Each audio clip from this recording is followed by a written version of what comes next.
ये जो विशेष कार्यक्रम आपके लेकर आए हैं उसमें आप सभी का एक बार फिर से बहुत बहुत स्वागत है। मैं हूं असीम मिश्रा और आज हम बात करने वाले हैं रिजर्व बैंक ऑफ इंडिया द्वारा 2000 रुपए के नोट को वापस लेने की। दरअसल रिजर्व बैंक ऑफ इंडिया ने 2000 रुपए के नोट को वापस लेने का ऐलान कर दिया है। हालांकि 30 सितंबर 2023 तक ये नोट वैलिड रहेंगे। आरबीआई ने बैंकों को सलाह दी है कि वे तत्काल प्रभाव से 2000 रुपए के नोट जारी करना बंद कर दे। आरबीआई ने कहा है कि 30 सितंबर तक ये नोट वैध मुद्रा यानी सर्कुलेशन में बने रहेंगे। यानी जिनके पास इस समय 2000 रुपए के नोट्स हैं उन्हें बैंक से एक्सचेंज करना होगा। आरबीआई के मुताबिक 2018-19 में ही 2000 रुपए का जो ये नोट था उसको आरबीआई ने उसको छापना बंद कर दिया था। आपको बता दें कि साल 2016 के नवंबर में नोटबंदी के बाद 2000 रुपए का नोट लाया गया था। नोटबंदी में 500 और 1000 रुपए के नोट बंद कर दिए गए थे। तो आज के इस कार्यक्रम में हम इस विषय पर विस्तार से करेंगे चर्चा और इस विषय से जुड़े जो तमाम सवाल हैं उस जवाब को हम जानने की कोशिश करेंगे। लेकिन सबसे पहले आइए देख लेते हैं इससे जुड़ी कुछ खास ग्राफिक्स, कुछ पॉइंटर्स हम आपको दिखाना चाहते हैं ताकि आपकी समझ इसको लेकर और भी डेवलप हो सके। वो क्या कुछ ग्राफिक्स है, हम आपको ग्राफिक्स दिखाने की कोशिश करेंगे कि क्या है इस 2000 रुपए के नोट को बंद करने का फैसला क्या है। रिजर्व बैंक 2000 का नोट सर्कुलेशन से वापस लेगा, लेकिन जो मौजूदा नोट हैं वो इनवैलिड नहीं होंगे, वो वैलिड ही रहेंगे। आरबीआई ने कहा कि इसका ऑब्जेक्टिव जो है वो पूरा होने के बाद 2018-19 में इसकी प्रिंटिंग बंद कर दी गई थी, लेकिन ये नोट अमान्य नहीं होंगे, ये अभी सर्कुलेशन में बने रहेंगे, ये आरबीआई का कहना है। और आरबीआई ने यह भी कहा कि इसका ऑब्जेक्टिव हमने इसको कंप्लीट कर लिया, इसके लिए हम इसको बंद करने जा रहे हैं। आरबीआई ने अपने सर्कुलर में कहा कि वो 2000 के नोट को सर्कुलेशन से बाहर कर रहा है। उसने ये भी कहा कि वो 2000 के नोट को इसकी जो प्रिंटिंग है वो बंद करने जा रही है। हालांकि इसकी कोई समय फैसला कब से लागू हो रहा है, इसकी समय सीमा जो है वो नहीं दी गई है, लेकिन ये फैसला तत्काल प्रभाव से लागू हो गया है, ऐसा ये कहना है आरबीआई का। नोट बदलने के लिए क्या क्या करना होगा, आप बैंक में जाकर इसको बदल सकते हैं। इसके लिए 30 सितंबर 2023 तक की तारीख समय सीमा दी गई है और कोई परेशानी ना हो इसके लिए बैंकों को भी इसकी एडवांस में जानकारी आरबीआई की तरफ से दे दी गई है। 30 सितंबर तक अगर आप नहीं नोट जमा कर पाए तो क्या होगा, तो लेन देन के लिए 2000 के नोटों का इस्तेमाल अभी आप जारी रख सकते हैं। 30 सितंबर तक आप जारी रख सकते हैं। उन्हें पेमेंट के रूप में आप रिसीव भी कर सकते हैं, आप उसे ले भी सकते हैं और दे भी सकते हैं। हालांकि आरबीआई ने 30 सितंबर 2023 को या उससे पहले इन बैंकों को नोटों को जमा करने या उससे बदलने की सलाह दे दी है।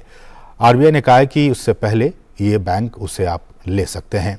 क्या किसी भी बैंक में बिना अकाउंट के नोट बदले जा सकते हैं? हाँ, नॉन जो अकाउंट होल्डर है वो भी किसी बैंक शाखा में जाके उसको बदल सकता है और जो 20,000 रुपए की सीमा तक जो है उसको नोट आप बदलवा सकते हैं। इसकी सीमा 20,000 रुपए तक रखी गई है। अगर आपका अकाउंट है तो आप कितने भी 2000 रुपए के नोट जो है वो बैंक में डिपॉजिट कर सकते हैं। इन नोटों को आरबीआई की जो 1934 की धारा 24(1) है उसके तहत जारी किया गया था 2000 रुपए के नोट को। और आरबीआई के मुताबिक 2000 के करीब 89% नोट मार्च 2017 से पहले ही जारी हो गए थे। 31 मार्च 2018 को 6.73 लाख करोड़ रुपए के नोट बाजार में सर्कुलेशन में थे। यानी मार्केट में मौजूद कुल नोटों की हिस्सेदारी पहले 37.3% थी और उसके बाद 31 मार्च 2023 को यह आंकड़ा घटकर 3.62 लाख करोड़ रुपए रह गया। यानी चलन में मौजूद कुल नोटों में से 2000 रुपए की नोटों की हिस्सेदारी सिर्फ 10.8% ही रह गई। 2000 रुपए के नोट को वापस लेने से कैशलेस भारत में जो बदलाव की गति है उसको तेज होने की उम्मीद जताई जा रही है। तो ये कुछ अहम बातें जिसको कि समझने की जरूरत है और इस बहुत ही महत्वपूर्ण विषय पर हमारे साथ एक बहुत ही खास मेहमान इस वक्त जुड़ चुके हैं। हमारे साथ दिनेश कुमार खारा जी हैं जो कि चेयरमैन हैं एसबीआई के। सर, आपका बहुत बहुत स्वागत है हमारे इस विशेष कार्यक्रम में। और सर आपकी आवाज हम तक नहीं पहुंच पाया, आप अनम्यूट कर ले sir.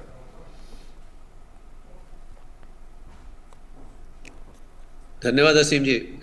Audible? Yes sir, you are audible sir. Sir, मुझे लगता है कि इस कार्यक्रम को करना बहुत ही ज़रूरी था क्योंकि बहुत से लोगों के मन में बहुत सारे कन्फ्यूज़न हैं, बहुत सारे सवाल होंगे।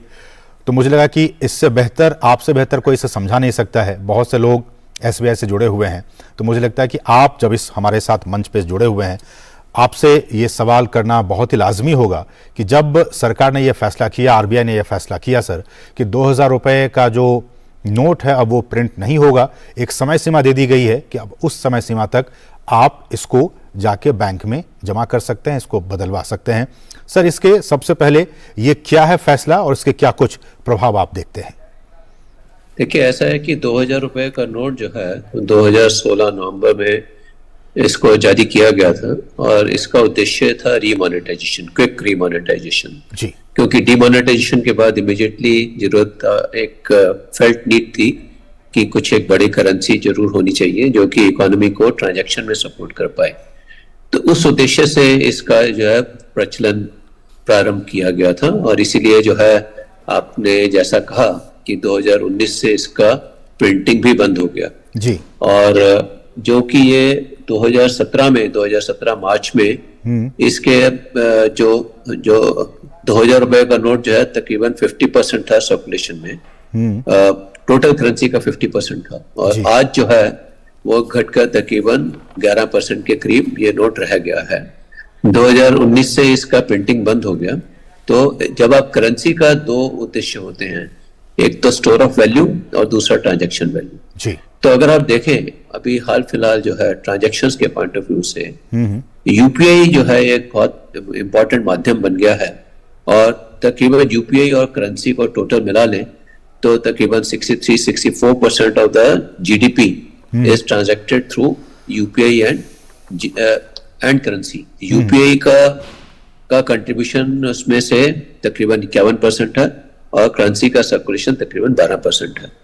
तो एक तो ये कि एक जो डिजिटाइजेशन हो रहा है उसके चलते मतलब करेंसी का रिक्वायरमेंट एज इट इज कम हो रहा है और हम लोगों ने ये देखा है कि पिछले कुछ वर्षों में करेंसी का सर्कुलेशन ऑलमोस्ट स्टैटिक रहा है और उसका कारण यही है कि जब जीडीपी बढ़ा है तो यूपीआई ने जो है अपनी एक UPI has become a very important channel for doing the transactions.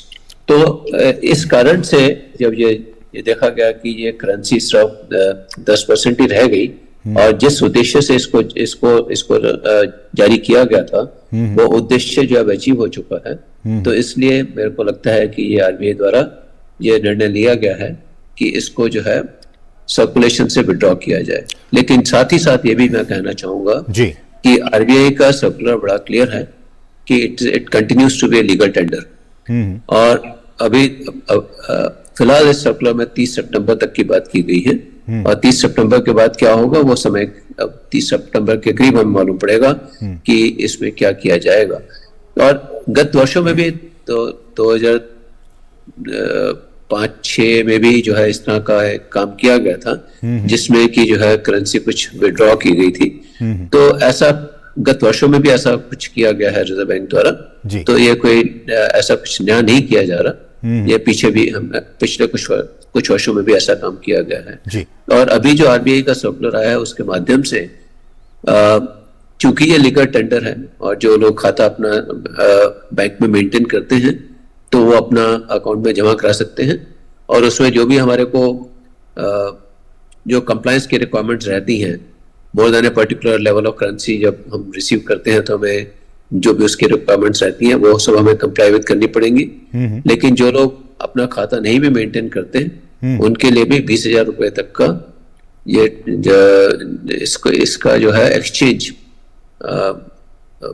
बैंकों के द्वारा और आरबीआई के जो ऑफिसेस हैं 19 ऑफिसेस उनके द्वारा एक्सचेंज किया जा सकता है। ये सर ये बताइए कि जिस तरह से ये कहा गया कि आरबीआई की तरफ से जो प्रेस रिलीज आई उसमें ये कहा गया कि जो हमारी जो क्लीन नोट पॉलिसी है, हम उस क्लीन नोट पॉलिसी के तहत हम कर सकते हैं, हमारे पास ये राइट्स हैं। अगर इसको हम आसान शब्दों में अगर समझ सके सर, आप हमें समझा सके ये क्लीन नोट पॉलिसी होता क्या है? क्लीन नोट पॉलिसी के चलते आरबीआई के पास ऐसी पावर्स दी गई हैं कि वो करेंसी को सर्कुलेशन में लेकर आना और विड्रॉ करना, उसमें ये बात संभव है। तो ये उसी पॉलिसी के तहत ये निर्णय लिया गया। इसमें कुछ लोग सर ये जानना चाह रहे हैं कि जो छोटे छोटे गांवों तक, कस्बों तक जो बैंकिंग करेस्पॉन्डेंट्स होते हैं, क्या उनके जरिए, अगर वो बैंक नहीं जा सकते हैं, तो क्या बैंकिंग करेस्पॉन्डेंट्स के जरिए भी वो अपने नोट को चेंज कर सकते हैं क्या? बैंकिंग कॉरेस्पॉन्डेंट के जरिए, जैसा कि मैंने कहा कि ब्रांचेस के माध्यम से 20,000 रुपए तक का नोट एक्सचेंज हो सकता है। बैंकिंग कॉरेस्पॉन्डेंट के माध्यम से 4,000 रुपए तक का नोट एक्सचेंज किए जा सकते हैं। सिर्फ 4,000 रुपए तक के।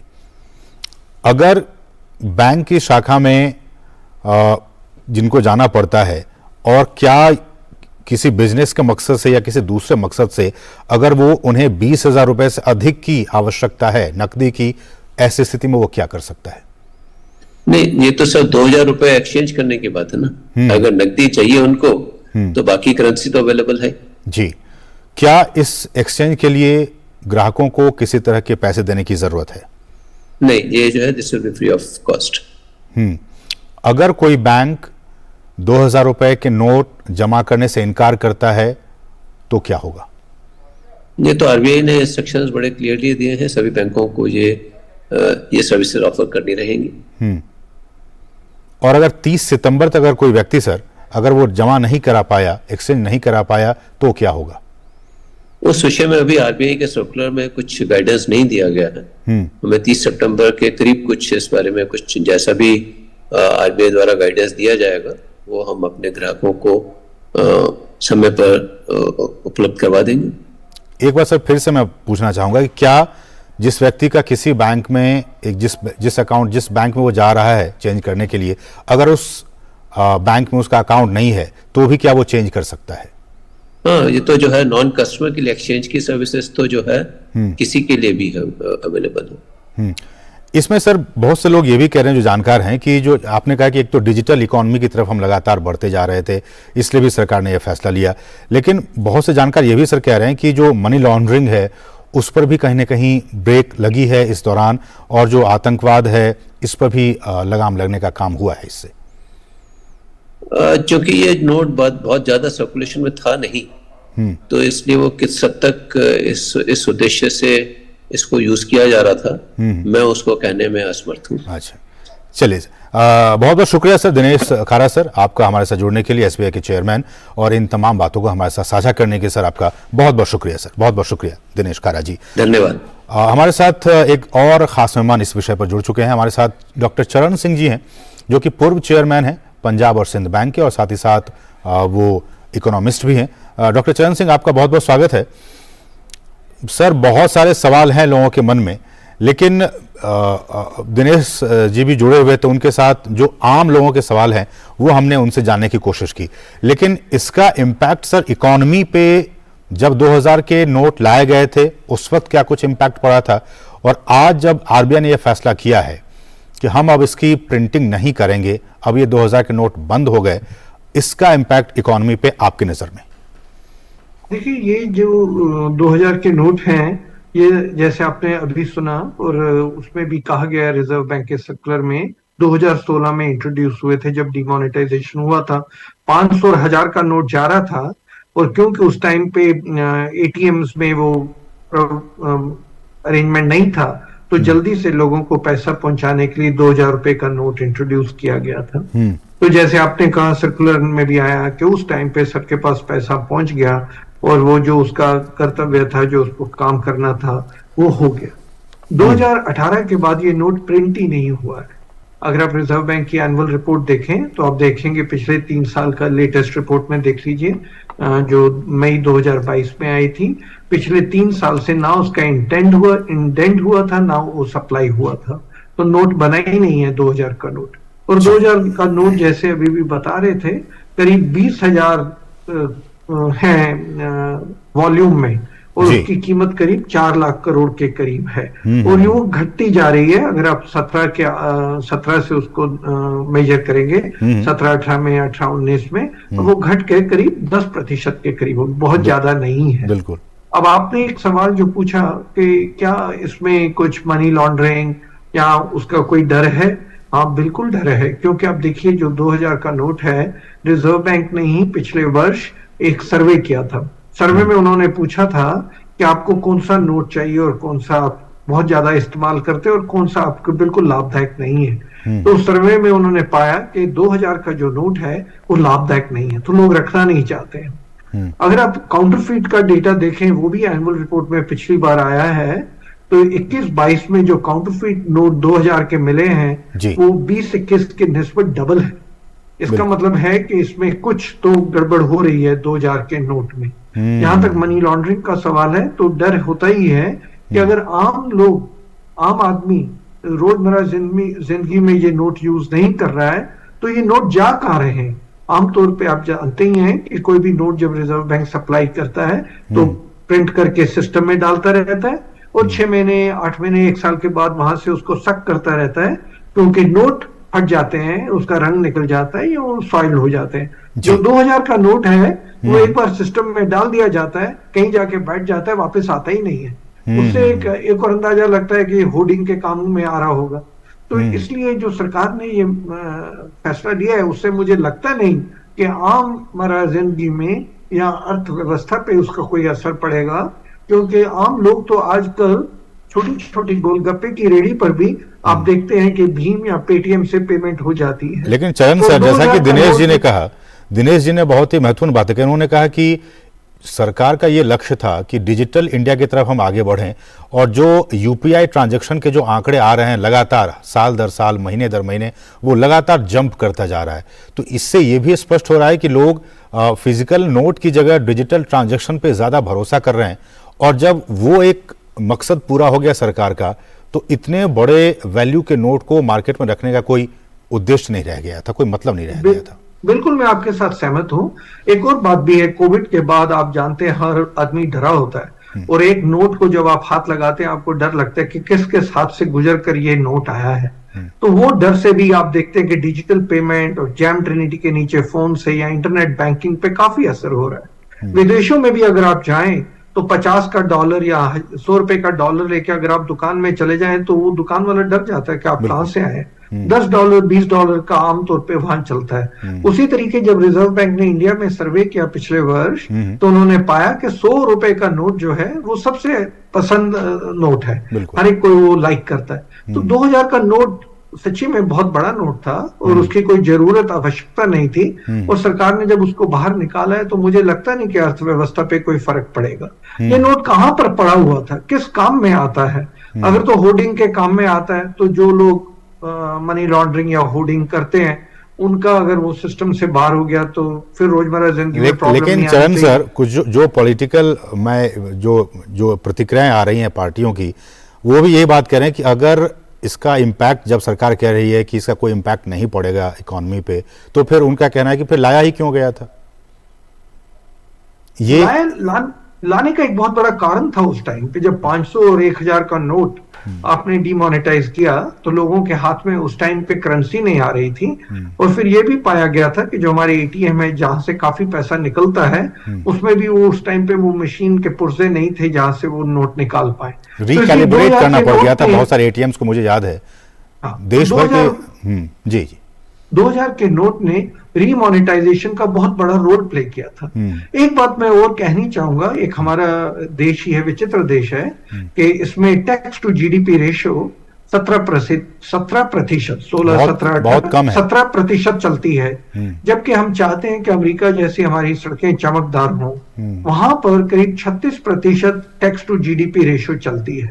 अगर आप डिमोनेटाइजेशन के पहले देखें, जब करप्शन और भ्रष्टाचार के बारे बात काफी जोर पे हो रही थी, और कोई शक नहीं है कि डिमोनेटाइजेशन ने भ्रष्टाचार पे तो चोट लगाई ही है, पर हमारा जो टैक्स जीडीपी रेशियो अभी भी 17% है, उस टाइम भी 17 था, 2013 में भी 17 था। इसका मतलब यह है कि डिमोनेटाइजेशन और जीएसटी लगाने के बावजूद अभी भी टैक्स जीडीपी रेशियो ज्यादा ऊपर नहीं आ रही। तो मैं ये मानता हूं और ये मैं सरकार को बधाई देना चाहता हूं कि सरकार ने इलेक्शन का टाइम, या एक वर्ष में इलेक्शन आ रही, इसी साल 2 प्रदेशों में इलेक्शन आ रही है, इन चीजों की परवाह नहीं की है। उन्होंने देखा है कि अर्थव्यवस्था के लिए अच्छा क्या है, ऑनेस्ट पॉलिसी के लिए अच्छा क्या है, जो 2016 में किया था उसी को जारी रखा है कि हम लोग यहाँ पर भ्रष्टाचार नहीं चाहते। तो सरकार को बधाई है कि इतना मुश्किल जोखिम काम है, इसके बावजूद उन्होंने ये सख्ती का कदम उठाया है। लेकिन इसमें एक बात और निकल कर सामने आ रही है चरण सर, कि जब हम सरकार कहती है कि हम कैशलेस इकोनॉमी की तरफ बढ़ना चाहते हैं, डिजिटल इकोनॉमी की तरफ बढ़ना चाहते हैं, तो ये एक बहुत ही इसे एक पॉजिटिव कदम कहा जाए कि इससे जो एक सरकार चाह रही है कि हम डिजिटल इकोनॉमी, कैशलेस इकोनॉमी की तरफ आगे बढ़ें और आम आदमी को भी बहुत सहूलियत हो रही है इन चीज़ों से, ये दोनों ही जो मकसद हैं उसको इसके जरिए पूरा किया जा सकता है। बिल्कुल, इसमें कोई शक ही नहीं है कि अगर आप जो मुद्रास्फीति है या मनी सप्लाई है उसमें आप छोटे नोट्स जब लेके आते हैं तो आप छोटे नोट्स को कहाँ का कैरी करेंगे, कैरी करना पसंद नहीं करेंगे, अपने बटुए में कितने पैसे रख के जाएंगे। उससे आपका मन करेगा कि ठीक है मैं इंटरनेट बैंकिंग कर लूं या यूपीआई या भीम के थ्रू बैंकिंग कर लूं, ये नोट उठा के 500 के भी नोट, मैं तो कई बार सोचता हूँ 500 के भी नोट कहाँ इस देश में जरूरत है, 100 का नोट काफी है, बाकी सब इंटरनेट बैंकिंग। और क्योंकि हर जगह अभी इंटरनेट बैंकिंग आ गई है, भीम आ गया है, पेटीएम आ गया है, आपके वैलेट्स आ गए हैं फोन पे, कहाँ जरूरत है इन सब नोट्स को लेके आने की। और वैसे भी क्लीन मॉनेटरी पॉलिसी के नीचे, क्लीन मनी सप्लाई के नीचे, और खास करके कोविड के बाद जब डर लगता है कि ये नोट किस हाथ से गुजर के आया है और ये फ्लू का सबसे बड़ा कारण बन सकता है, इन नोटों की जरूरत कहाँ है। तो बाकी विदेशों में भी अगर आप देखिए और हमारे देश में वो प्रवृत्ति अभी शुरू हो गई है, लोग आमतौर पे सेल फोन के थ्रू पेमेंट करते हैं। हमारे देश में भी लोग पेमेंट करना शुरू कर दिए हैं। आजकल तो कई छोटी मोटी दुकान पे, छोटी सी दुकान पे जाए वो भी आपको कहेगा मेरे पास चेंज नहीं है, आप सीधा मेरे को भीम पे या पेटीएम पे कर दीजिए। बिल्कुल। तो ये तो उसी रास्ते, जो रास्ता सरकार ने ढूंढा है लेकिन के बाद, जनधन के बाद, ये ठीक रास्ता है उसमें। लेकिन चरण साहब, बहुत से लोगों के मन में ये एक डाउट है, एक सवाल है कि 30 सितंबर 2023 के बाद, चूंकि आरबीआई ने अपने प्रेस रिलीज में कुछ कहा नहीं है, उसके बाद अगर कोई व्यक्ति जमा नहीं करा पाया, एक्सचेंज नहीं करा पाया, तो क्या ये वैलिड टेंडर होगा या इनवैलिड हो जाएगा? हालांकि कुछ कहा नहीं गया है, लेकिन क्या होगा इसका भविष्य? मेरी समझ में जहां तक आ रहा है कि 20,000 नोट हैं करीब जो घूम रहे हैं 2,000 रुपए के, तो 20,000 कोई ज्यादा नहीं है और मुझे लगता नहीं कि हर किसी के पास है, कुछ लोगों के पास है, वो अपने आप चेंज करा लेंगे। जो थोड़े बहुत रह जाएंगे वो अपना सोवेनियर रखेंगे शो के लिए। अभी भी सर मुझे लगता है बहुत से लोगों के पास जो 500,000 के लोग जो नहीं एक्सचेंज करा पाए वो शोकेस में रखे होंगे। लेकिन चरण सर, समय की कमी है, लोगों के मन में ये भी सवाल है कि क्या जो आम इंसान है, जो आम आदमी है, जो खरीदार है, जो ग्राहक है, जो सेलर है, जो बायर है, उसकी जिंदगी पर इस फैसले का क्या इम्पैक्ट पड़ेगा? मुझे नहीं लगता है कोई खास फर्क पड़ेगा। जहां जहां मुझे फिक्र है थोड़ा बहुत फर्क पड़ सकता है वो है जहां घर बेचे जाते हैं या खरीदे जाते हैं, वहां पर थोड़ा फर्क पड़ सकता है। सोने के लेन देन पे पड़ सकता है, जमीन की खरीदारी पे थोड़ा फर्क पड़ सकता है, पर जो रोजमर्रा जिंदगी है, आम लोग जो मेरे जैसे, आप जैसे हैं, वो तो वैसे भी 2,000 का नोट जेब में रखते ही नहीं है क्योंकि नोट आता है जाता रहता है।